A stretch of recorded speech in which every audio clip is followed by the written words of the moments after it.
सर्वस्य बुद्धिरूपेण जनस्य हृदि संस्थिते स्वर्गापवर्गदे देवी नारायणी नमोस्तुते। सर्वस्य बुद्धिरूपेण जनस्य हृदि संस्थिते स्वर्गापवर्गदे देवी नारायणी नमोस्तुते।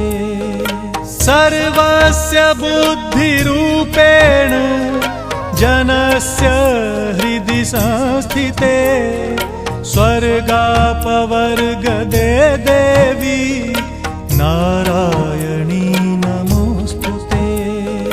सर्वस्य बुद्धिरूपेण जनस्य हृदि संस्थिते स्वर्गापवर्गदे देवी नारायणी नमोस्तुते। सर्वस्य बुद्धिरूपेण जनस्य हृदि संस्थिते स्वर्गापवर्गदे देवी नारायणी नमोस्तुते। सर्वस्य बुद्धिरूपेण जनस्य हृदि संस्थिते स्वर्गापवर्गदे देवी